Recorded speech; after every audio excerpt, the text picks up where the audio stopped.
ക്ലാസ്സിൽ നമ്മൾ പറയുന്നത് റിഗ്രഷൻ അനാലിസിസിൻ്റെ ബേസിക് കൺസെപ്റ്റുകളാണ് കേട്ടോ. അപ്പോൾ എന്താണ് റിഗ്രഷൻ, അതിൻ്റെ ഡെഫിനിഷൻ, അതേപോലെ അതിൽ വരുന്ന ടൈപ്സ്, അതിൽ വരുന്ന വേരിയബിൾസ് എന്നുള്ളതൊക്കെയാണ് നമ്മൾ പറയാൻ പോകുന്നത്. ഓക്കെ, അപ്പോൾ ഫസ്റ്റ് നമുക്ക് റിഗ്രഷൻ അനാലിസിസിനെ കുറിച്ച് പഠിക്കാം കേട്ടോ. അപ്പോൾ റിഗ്രഷൻ അനാലിസിസ് എന്ന് പറഞ്ഞാൽ എന്താണ് എന്നുള്ളതാണ് പറയാൻ പോകുന്നത്. അപ്പോൾ നമുക്കറിയാം നമ്മുടെ ഹ്യൂമൻ ആക്ടിവിറ്റിയിൽ ഏറ്റവും ഇമ്പോർട്ടൻ്റ് ആയിട്ട് വരുന്ന ഒരു പ്രോബ്ലം എന്ന് പറഞ്ഞാൽ എന്താണ്? പ്രഡിക്ഷൻ അല്ലെങ്കിൽ എസ്റ്റിമേഷൻ ആണ് അല്ലേ? ഭാവി പ്രവചിക്കുക എന്നുള്ളതാണ് നമുക്ക് ഏറ്റവും നമ്മൾ ഫേസ് ചെയ്യുന്ന ഒരു പ്രോബ്ലം എന്ന് പറയുന്നത്. The estimation or prediction of future production, consumption, prices, investment, sales, profits, income etcetera are of paramount importance to a businessman or an economist. അപ്പോൾ നമുക്കറിയാം എക്കണോമിക്സിൽ നമുക്ക് ചില വേരിയബിൾസ്, അതേപോലെ ചില വേരിയബിൾസ് ഫ്യൂച്ചറിൽ എന്തായിരിക്കും എന്നുള്ളത് എസ്റ്റിമേറ്റ് ചെയ്യേണ്ടതായിട്ടുണ്ട് അല്ലെങ്കിൽ പ്രഡിക്റ്റ് ചെയ്യേണ്ടതായിട്ടുണ്ട്. എസ്റ്റിമേഷൻ ഓർ പ്രഡിക്ഷൻ എന്ന് പറഞ്ഞാൽ പ്രവചിക്കുക അല്ലേ, ഭാവിയിൽ എന്താണ് എന്നുള്ളത് നമ്മൾ കണ്ടെത്തുക. അപ്പോൾ അതിൽ വരുന്ന വേരിയബിൾസ് നമുക്കറിയാം എക്കണോമിക്സ് ആയതുകൊണ്ട് തന്നെ production, consumption, prices, investment, sales, profits, income എന്നുള്ളതൊക്കെ എന്തായിരിക്കും, ഫ്യൂച്ചറിൽ എന്തായിരിക്കും എന്നുള്ളത് നമുക്ക് പ്രിഡിക്റ്റ് ചെയ്യേണ്ടതായിട്ടുണ്ടാവും. അതൊരു ബിസിനസ്മാനും അതേപോലെ ഒരു എക്കണോമിസ്റ്റിനും ഒക്കെ ഏറ്റവും നമ്മൾ ചെയ്യേണ്ട ഒരു കാര്യമാണ്. Regression analysis is one of the very scientific techniques for making such prediction. അപ്പോൾ റിഗ്രഷൻ അനാലിസിസ് ആണ് ഏറ്റവും ഇമ്പോർട്ടൻ്റ് ആയിട്ട് വരുന്ന അല്ലെങ്കിൽ ഏറ്റവും സ്യൂട്ടബിൾ ആയിട്ടുള്ള ഒരു സയൻറ്റിഫിക് ടെക്നിക്സ് ആയിട്ട് പറയുന്നത്. എന്തിനു വേണ്ടിയിട്ടുള്ള? For making such prediction. Okay, അപ്പോൾ എക്കണോമിക്സിൽ അല്ലെങ്കിൽ സ്റ്റാറ്റിസ്റ്റിക്സിൽ പ്രഡിക്ഷന് വേണ്ടി ഉപയോഗിക്കുന്ന ഏറ്റവും ഇമ്പോർട്ടൻ്റ് ആയിട്ടുള്ള ഏറ്റവും സയൻറ്റിഫിക് ടെക്നിക്സ് ആണ് റിഗ്രഷൻ അനാലിസിസ് എന്ന് പറയുന്നത്. ഓക്കെ, അപ്പോൾ ഇത്രയും കാര്യങ്ങൾ നിങ്ങൾ ഓർത്ത് വെക്കുക. Then we move on to definition. അപ്പോൾ റിഗ്രഷൻ അനാലിസിസ് എന്ന് പറഞ്ഞാൽ എന്താണ് എന്നുള്ളതാണ് നമ്മൾ പറയുന്നത് കേട്ടോ. Regression analysis in the general sense means the estimation or the prediction of the unknown value of one variable from the known value of the other variable. അപ്പോൾ എന്താ പറഞ്ഞിട്ടുള്ളത്? നമുക്കറിയുന്ന ഒരു വേരിയബിളിൻ്റെ വാല്യൂവിൽ നിന്ന് നമുക്കറിയാത്ത ഒരു വാല്യൂ കണ്ടെത്തുക. അപ്പോൾ രണ്ട് വേരിയബിൾ ഉണ്ടെന്നുണ്ടെങ്കിൽ അതിലൊരു വേരിയബിളിൻ്റെ വാല്യൂ നമുക്കറിയാം, ഇനി മറ്റേതിന് നമുക്കറിയില്ല. അപ്പോൾ ഈ വേരിയബിളിൻ്റെ വാല്യൂ വെച്ചിട്ട് നമുക്കറിയാത്ത വേരിയബിളിൻ്റെ വാല്യൂ ഇല്ലേ, അത് കണ്ടെത്തുന്നതിനെയാണ് റിഗ്രഷൻ അനാലിസിസ് എന്ന് പറയുന്നത്. ഓക്കെ, അപ്പോൾ ഒന്ന് നമ്മൾ നോക്കിയിട്ട് ആ വാല്യൂ നോക്കിയിട്ട് അല്ലെങ്കിൽ അതിനെ അടിസ്ഥാനമാക്കിയിട്ട് അടുത്ത വേരിയബിളിൻ്റെ വാല്യൂ എന്തായിരിക്കും എന്നുള്ളത് നമ്മൾ പ്രിഡിക്റ്റ് ചെയ്യുക അല്ലെങ്കിൽ എസ്റ്റിമേറ്റ് ചെയ്യുന്നതിനെയാണ് റിഗ്രഷൻ അനാലിസിസ് എന്ന് പറയുന്നത്. Okay, so it is a statistical device used to study the relationship between two or more variables that are related. എന്താ പറഞ്ഞിട്ടുള്ളത്? ഒരു സ്റ്റാറ്റിസ്റ്റിക്കൽ ഡിവൈസ് ആണ്. രണ്ടോ അതിലധികമോ വേരിയബിൾസിൻ്റെ ഇടയിലുള്ള റിലേഷൻഷിപ്പിനെ കുറിച്ച് പഠിക്കാൻ ഉപയോഗിക്കുന്ന ഒരു സ്റ്റാറ്റിസ്റ്റിക്കൽ ഡിവൈസ് ആണ് റിഗ്രഷൻ എന്ന് പറയുന്നത്. അപ്പോൾ ഓർത്ത് വെക്കുക, റിഗ്രഷൻ അനാലിസിസ് എന്ന് പറഞ്ഞാൽ it is the estimation or the prediction of the unknown value of one variable from the known value of other variable and it is used to study the relationship between two or more variables that are related. Okay, അപ്പോൾ കോറിലേഷനിൽ പറഞ്ഞിരുന്നത് എന്തായിരുന്നു? രണ്ട് variables തമ്മിൽ ബന്ധമുണ്ടോ എന്നുള്ളത് നോക്കാൻ വേണ്ടിയിട്ടാണ് നമ്മൾ കോറിലേഷൻ ഉപയോഗിച്ചിരുന്നത്. റിഗ്രഷൻ പറയുമ്പോൾ എങ്ങനെയാണ്? രണ്ട് വേരിയബിളോ അല്ലെങ്കിൽ അതിലധികമോ വേരിയബിൾസ് ഉണ്ടാവും, അതിലൊരു വേരിയബിളിൻ്റെ വാല്യൂ നമുക്ക് തന്നാൽ നെക്സ്റ്റ് വേരിയബിളിൻ്റെ വാല്യൂ എന്താണ് എന്നുള്ളത് പ്രഡിക്റ്റ് ചെയ്യുക അല്ലെങ്കിൽ എസ്റ്റിമേറ്റ് ചെയ്യുന്നതിനെയാണ് റിഗ്രഷൻ എന്ന് പറയുന്നത്. ഇപ്പോൾ ഈ ഒരു കാര്യം ഓർത്ത് വെക്കുക കേട്ടോ. അപ്പോൾ നമുക്ക് കോറിലേഷനിൽ പറയുമ്പോൾ പോലെ തന്നെ റിഗ്രഷനിലും രണ്ട് വേരിയബിൾസ് ആണുള്ളത് പറഞ്ഞു. അതിൽ ഡിപ്പെൻഡൻറ്റും ഇൻഡിപെൻഡൻറ്റ് വേരിയബിൾസും ആയിരിക്കും. അപ്പോൾ റിഗ്രഷൻ അനാലിസിസിലേക്ക് വരുമ്പോഴും നമുക്ക് രണ്ട് വേരിയബിൾസിനെ കുറിച്ചാണ് പഠിക്കാനുള്ളത് അല്ലേ. രണ്ട് വേരിയബിൾസ് എന്ന് പറഞ്ഞാൽ ഡിപ്പെൻഡൻറ്റ് വേരിയബിളും ഇൻഡിപെൻഡൻറ്റ് വേരിയബിളും. So in regression analysis there are two types of variables, dependent and independent variable. നമുക്കറിയാം ഡിപ്പെൻഡൻറ്റ് വേരിയബിൾ എന്ന് പറഞ്ഞാൽ ആശ്രയിച്ച് നിൽക്കുന്ന വേരിയബിളാണ്. ഇൻഡിപെൻഡൻറ്റ് വേരിയബിൾ എന്ന് പറഞ്ഞാൽ സ്വന്തമായിട്ട് നിൽക്കുന്നതാണല്ലേ. അപ്പോൾ ഇതുപോലെ തന്നെ നിങ്ങൾക്ക് അറിയാവുന്ന എന്താണ് ഈ രണ്ട് വേരിയബിൾ എന്നുള്ളത്. അപ്പോൾ ഇവിടെ പറയുന്നത് the variable whose value is influenced or is to be predicted is called dependent variable. അപ്പോൾ ഏത് വേരിയബിൾ ആണോ പ്രഡിക്റ്റ് ചെയ്യുന്നത് അല്ലെങ്കിൽ ഇൻഫ്ലുവൻസ്ഡ് ആയിട്ടുള്ളത് അതിനെയാണ് ഡിപ്പെൻഡൻറ്റ് വേരിയബിൾ എന്ന് പറയുന്നത്. ഓക്കെ, അപ്പോൾ ഏത് വേരിയബിളിൻ്റെ വാല്യൂ ആണോ നമ്മൾ കണ്ടെത്തുന്നത് അതിനെയാണ് ഡിപ്പെൻഡൻറ്റ് വേരിയബിൾ എന്ന് പറയുന്നത്. The variable which influences the values or is used for prediction is called independent variable. ഒരു വേരിയബിൾ പ്രൊഡിക്ഷന് വേണ്ടിയിട്ട് ഉപയോഗിക്കുകയാണെന്നുണ്ടെങ്കിൽ അത് അല്ലെങ്കിൽ ഇൻഫ്ലുവൻസ് ചെയ്യുന്ന വേരിയബിൾ ആണെന്നുണ്ടെങ്കിൽ അതിനെയാണ് ഇൻഡിപെൻഡൻറ്റ് വേരിയബിൾ എന്ന് പറയുന്നത്. അപ്പോൾ ഡിപ്പെൻഡൻറ്റ് വേരിയബിളിൻ്റെ വാല്യൂ നമ്മൾ കണ്ടെത്തുന്നത് ഇൻഡിപെൻഡൻറ്റ് വേരിയബിളിൻ്റെ വാല്യൂവിനെ അടിസ്ഥാനമാക്കിയിട്ടാണ്. അതാണ് പറയുന്നത് ഇൻഡിപെൻഡൻറ്റ് വേരിയബിൾ എന്തിനെ ഇൻഫ്ലുവൻസ് ചെയ്യുന്നു? ഡിപ്പെൻഡൻറ്റ് വേരിയബിളിനെ ഇൻഫ്ലുവൻസ് ചെയ്യുന്നു. ഓക്കെ, അപ്പോൾ ഇത്രയാണ് ഡിപ്പെൻഡൻറ്റ് ആൻഡ് ഇൻഡിപെൻഡൻറ്റ് വേരിയബിളിൽ ഓർത്ത് വെക്കേണ്ടത്. ഇനി നമ്മൾ പറയുന്നത് റിഗ്രഷനിലെ 2 ടൈപ്സ് ഓഫ് റിഗ്രഷൻ ആണ്. അതിൽ വരുന്നത് simple and multiple regression. First category simple and multiple regression ആണ്. On the basis of number of variables regression can be classified into simple and multiple regression. അപ്പോൾ നമ്പർ ഓഫ് വേരിയബിൾസിനെ അടിസ്ഥാനമാക്കിയിട്ട് റിഗ്രഷനെ 2ആയിട്ട് classify ചെയ്യുന്നുണ്ട്, സിമ്പിൾ ആൻഡ് മൾട്ടിപ്പിൾ റിഗ്രഷൻ. പേര് കേട്ടാൽ തന്നെ അറിയാം എന്തായിരിക്കും സിമ്പിൾ, അതേപോലെ എന്തായിരിക്കും മൾട്ടിപ്പിൾ എന്നുള്ളത് അല്ലേ. ഇപ്പോൾ റിഗ്രഷനിൽ 2 വേരിയബിൾ മാത്രമേ ഉള്ളൂ എന്നുണ്ടെങ്കിൽ അതിനെ സിമ്പിൾ റിഗ്രഷൻ ഇക്വേഷൻ എന്ന് പറയാം. Okay, when there are only 2 variables regression equation obtained is called simple regression equation. ഇപ്പോൾ 2 വേരിയബിൾസ് മാത്രമേ ഉള്ളൂ എന്നുണ്ടെങ്കിൽ ആ റിഗ്രഷൻ ഇക്വേഷന് നമുക്ക് സിമ്പിൾ റിഗ്രഷൻ ഇക്വേഷൻ എന്ന് പറയാം.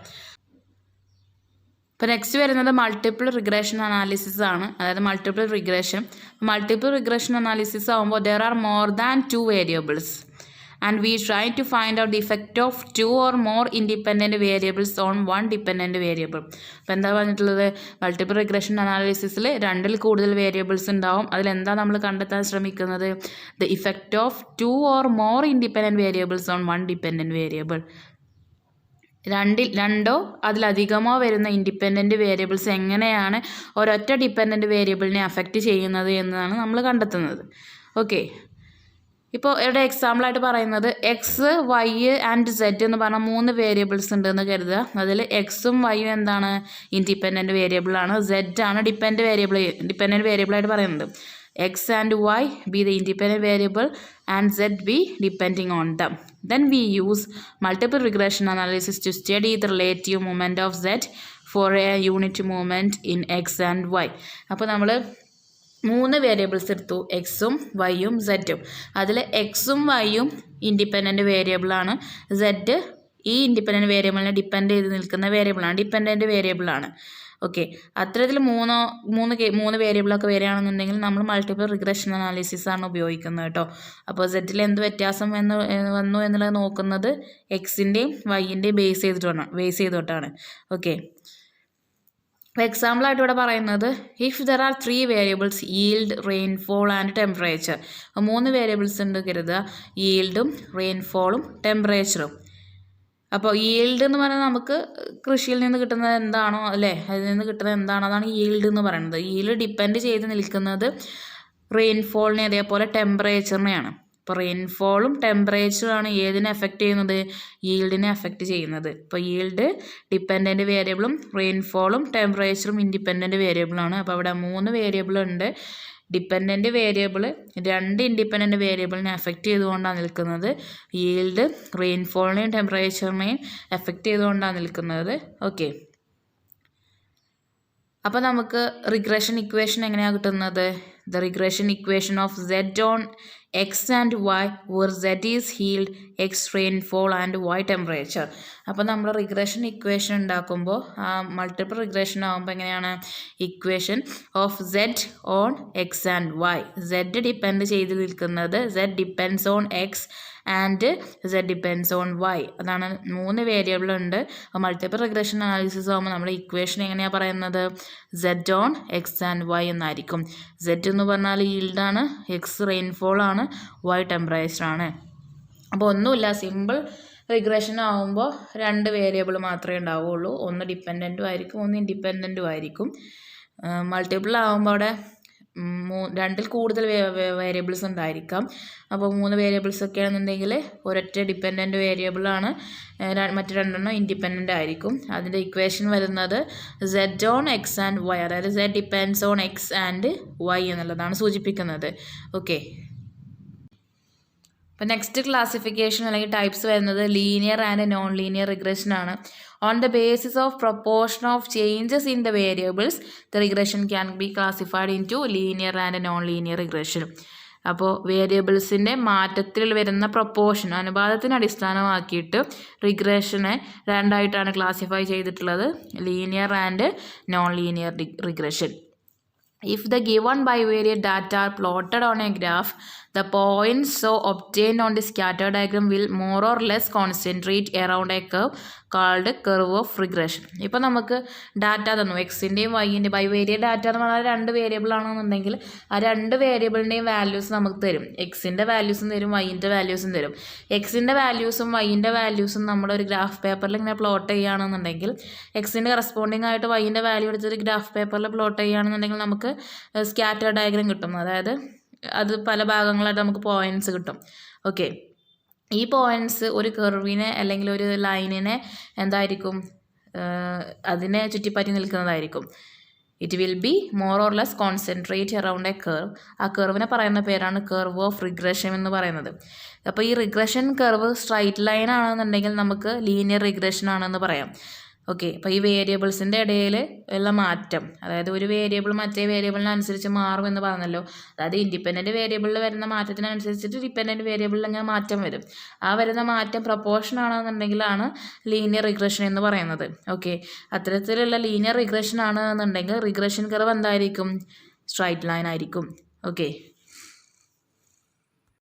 അപ്പോൾ ലീനിയർ റിഗ്രഷൻ ആണെന്നുണ്ടെങ്കിൽ the equation of such a curve is a first degree equation in the variable X and Y.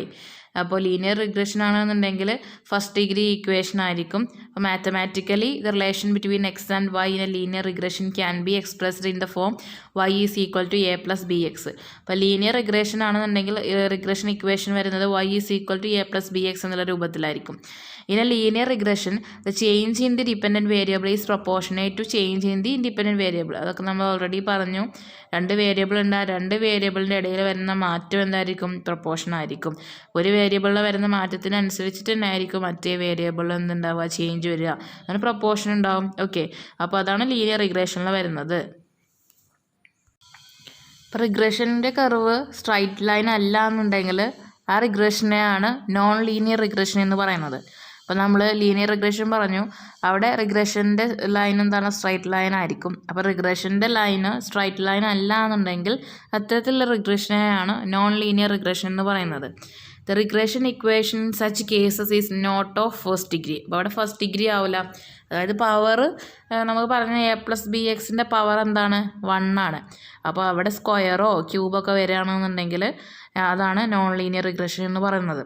Okay, in this case the dependent variable does not change by a constant amount of change in the independent variable. അപ്പോൾ independent വേരിയബിളിൽ വരുന്ന മാറ്റത്തിൻ്റെ പ്രൊപ്പോർഷനനുസരിച്ചിട്ട് ആവില്ല, അല്ലെങ്കിൽ constant amount ആവില്ല ഇവിടെ വരുന്ന മാറ്റം, ഡിപ്പെൻഡൻറ്റ് വേരിയബിളിൽ വരുന്ന മാറ്റം. ഓക്കെ, അവിടെ അനുപാതം എന്ന് പറയുന്നത് ഡിഫറെൻ്റ് ആയിരിക്കും. അപ്പോൾ അത്തരത്തിലുള്ളതിനെയാണ് റിഗ്രഷനെയാണ് നോൺ ലീനിയർ റിഗ്രഷൻ എന്ന് പറയുന്നത്. ഓക്കെ, അപ്പോൾ ഇത്രയും ബേസിക് കൺസെപ്റ്റുകൾ നമ്മൾ അറിഞ്ഞിരിക്കണം റിഗ്രഷൻ അനാലിസിസ് പറയുമ്പോൾ. ഓക്കെ, അപ്പോൾ ഇന്നത്തെ ക്ലാസ്സിൽ നമ്മൾ ഡിസ്കസ് ചെയ്തിട്ടുള്ളത് എന്താണ് റിഗ്രഷൻ, അതിൻ്റെ ഡെഫിനിഷന്, അതിൽ വരുന്ന വേരിയബിൾ, അതിൻ്റെ ടൈപ്സ്. Okay, that's all.